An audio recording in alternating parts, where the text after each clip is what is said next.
আউযু বিল্লাহি মিনাশ শাইতানির রাজিম বিসমিল্লাহির রহমানির রহিম। দেখো কি বলে শুনো, ভালো শুনো, হাদিস শুনো। নাসাই শরীফের হাদিস শোনো দাদা। হযরত আরফাজা ইবনে সুরাইহ আসজাই রাদিয়াল্লাহু তাআলা আনহু হইতে হাদিসটি বর্ণিত আছে। হযরত আরফাজা ইবনে সুরাইহ আসজাই রাদিয়াল্লাহু তাআলা আনহু বর্ণনা করেন যে রাসূল পাক সাল্লাল্লাহু আলাইহি ওয়াসাল্লাম ইরশাদ করিয়াছেন, আল্লাহ তাআলার হাত জামাতের উপর থাকে।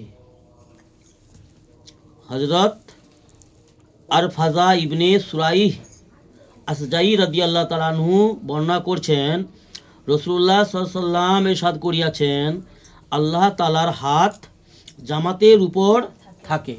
তার মানে জামাত মানে একটা যে যে যারা একটা সংগঠন, যেই সংগঠন আল্লাহর পথে দিনের কাজ করে, দিনের জিকির করে বা দিনের ব্যাপারে আলোচনা করে, চর্চা করে, জি 5 জন 7 জন 10 জন 12 জন 20 জন, ঠিক একের অধিক লোক একটা জমায়েত হয়, একত্রিত হয়, একতা, বা যে কোনো ফ্যামিলিতে যে কোনো ফ্যামিলি মেম্বাররা যদি একতা থাকে, একত্রিত, এই যে আমাদের তালিম হচ্ছে, এটা একটা জামাত, এটা একটা জামাত। তো আল্লাহ তাআলার হাত অর্থাৎ আল্লাহ তাআলার রহমত, আল্লাহ তাআলার রহমত বা আল্লাহ তাআলার রহমতের হাতও বলতে পারো। আল্লাহর হাত আছে, কোরআনে আল্লাহ বর্ণনা করেছেন, কোরআনের মধ্যে আল্লাহ স্বয়ং নিজেই বর্ণনা করেছেন হাতের কথা, ইয়াদুল্লাহ, এরকম কোনো ঘোষণা নেই।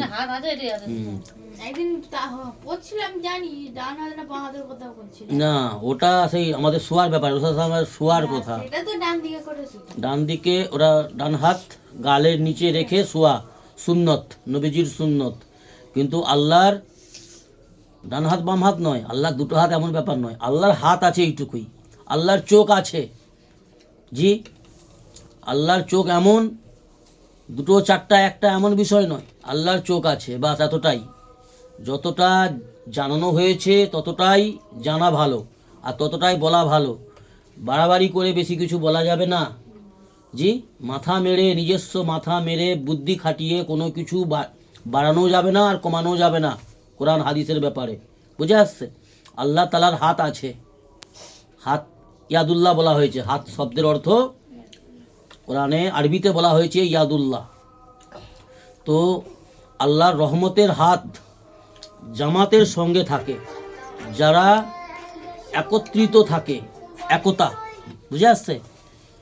আর আল্লাহ তাআলার চোখ আছে, আল্লাহর এমন চোখ যিনি পাহাড়ের থেকেও বড় বড় জিনিসকে আর ছোটোর থেকে ছোটি পিঁপড়ের থেকেও ছোট ছোট জিনিসকে, এবং আল্লাহ সর্ববস্তুকে একত্রিত দেখে, একসঙ্গে দেখেন।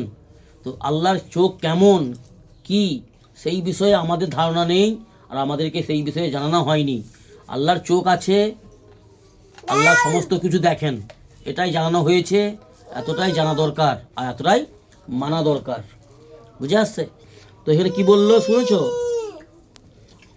রাসূলুল্লাহ সাল্লাল্লাহু আলাইহি সাল্লাম বলেছেন, আল্লাহ তাআলার হাত জামাতের উপর থাকে, অর্থাৎ আল্লাহ তাআলার বিশেষ সাহায্য রহমত জামাতের সহিত থাকে।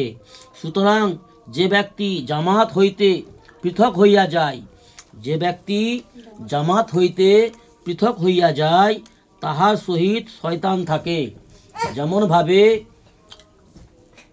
দলবদ্ধ আমরা ডিসকভারি চ্যানেলে বা অ্যানিমাল যে চ্যানেলগুলো হয় টিভিতে আমরা দেখতাম, জি অ্যানিমাল যে প্ল্যানেট যে চ্যানেল, জি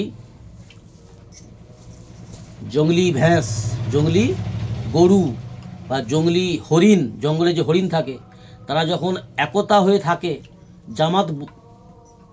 জামাতের সঙ্গে থাকে, অর্থাৎ ঐকত্যবদ্ধ হয়ে যখন সবাই থাকে 20-50 জন 100 জন, দেখবে তখন সিংহ বা বনের যে হিংস্র পশু তাদেরকে তাদের উপরে হামলা করতে ভয় পায় এবং তাদেরকে হামলা করতে সাহস পায় না তাদের উপরে। তো যখনই দলবদ্ধ ছেড়ে যখন কেউ দল ছেড়ে যখন কেউ সাইড হয়ে যায়, একাকী হয়ে যায়, তখন দেখবে জঙ্গলে বাঘ বা হিংস্র আরও যে ভেড়িয়া আরও যে বিভিন্ন রকমের হিংস্র পশু আছে, তারা দেখবে একা যাকে পাবে তাকেই হামলা করবে, তার উপর হামলা করবে, তাকে শেষ করে দেবে, খেয়ে ফেলবে। তদ্রূপভাবেই মানুষ যখন জামাতবদ্ধ থাকে, ঐকত্য একতা হয়ে থাকে, ভাই ভাই হোক যাই হোক, একটা ফ্যামিলি মেম্বার যারা 6 জন 8 জন 10 জন 12 জন ফ্যামিলির মেম্বার যারা, জি, ছেলে সন্তান মেয়ে সন্তান বৌমা, জি, স্বামী স্ত্রী সবাই যখন মিলেমিশে থাকবে সংসারে একটা, তখন দেখবে আশেপাশে শত্রু যারা থাকে তারা ভয় পাবে, তারা ক্ষতি করতে সাহস পাবে না। কিন্তু যখনই একটা ভাই যখন ছিন্ন ভিন্ন হয়ে যায় বা ফ্যামিলি মেম্বাররা নিজেরা যখন অশান্তি ঝগড়া বিভিন্ন রকমের ফেতনা ফেসাদ করে, জি, পৃথক হতে চায়, একাকী হতে চায়, আলাদা হয়ে থাকতে চায়, তখন কি হয়, আমাদের শত্রু যারা থাকে, মানুষ রূপে শয়তান, জি, জিন রূপে শয়তান সমাজে রয়েছে, আল্লাহ কোরআনের মধ্যে বলেছেন।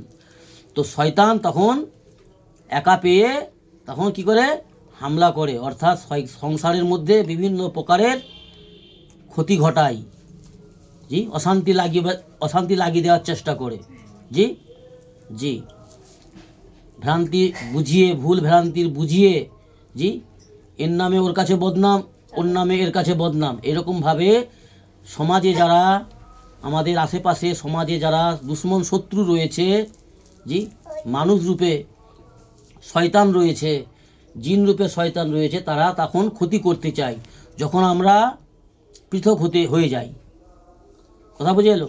তো আল্লাহ সুবহানাহু ওয়া তাআলার রহমতের হাত জামাতওয়ালাদের সহিত থাকে। সুতরাং যে ব্যক্তি জামাত হইতে পৃথক হইয়া যায় তাহার সহিত শয়তান থাকে, অর্থাৎ শয়তান তাহার উপর হামলা করে, তাকে শয়তান কি করে দিন হারা করে দেয়। শয়তান অসহাসা দিয়ে, জি, সেই পৃথক ব্যক্তিকে গুমরাহ করে, জি, বেদাত করায়, কুফরি করায়, শিরক করায়, তাকে ক্ষতি করে। শয়তান তাহার সহিত থাকে এবং তাহাকে উস্কানি দিতে থাকে। শয়তান উস্কানি দেয়, বিভিন্ন রকমের প্রলোভন দেখায়, বিভিন্ন রকমের বিভ্রান্ত করে। বুঝে আসছে? আল্লাহ আমাদের দ্বীন ইসলামের সহি বুঝ দান করুন, আল্লাহুম্মা আমিন। দ্বীন ইসলামের সহি জ্ঞান, সহি এলেম হাসিল করা আমাদের জন্য কর্তব্য। দুনিয়ার জীবনযাপন করার জন্য যতটা দ্বীন ইসলামের জ্ঞান এলেম হাসিল করা প্রয়োজন রয়েছে, ততটা আল্লাহ পাক হাসিল করতে বলেছেন এবং এলেম ও জ্ঞান মোতাবিক নেক আমল করার আল্লাহ হুকুম দিয়েছেন। বুঝে আসছে? আর ঘরে বিশেষ করে প্রত্যেকটা ঘরের ফ্যামিলি মেম্বারদের কর্তব্য নিজেরা একতা হয়ে দ্বীন ইসলামের ব্যাপারে দ্বীন ইসলামের আলোচনা করা আমাদের জন্য দরকার, অত্যাধিক দরকার। তাতে করে আমাদের সংসার, আমাদের ফ্যামিলি মেম্বার, আমাদের ঘরের ছেলে মেয়ে বাচ্চারা দ্বীন ইসলাম শিখবে, দ্বীন ইসলাম জানবে, দ্বীন ইসলামের জ্ঞান হাসিল করবে। এসো দাদুজি, এসো না, এসো। আই, তুই বকছো কেন দাদুকে? বুবাজিকে বকবো, বুবাজিকে বকে দেবো। দাদু, বুবাজি বকেছে না, আপ করতে নেই, বুবাজি হয়, আপ করতে নেই। বুবা বলে দাও, বলো বুবা আমি ভাই বলে দাও। ও কি হয়েছে দাদা? না না না, বকে দিচ্ছি, বুবাকে বকে দিচ্ছি, বুবাকে বকে দিচ্ছি না, বুবাকে বকে দিচ্ছি। না না, আমার দাদাকে আল্লাহ পড়বে, দেখো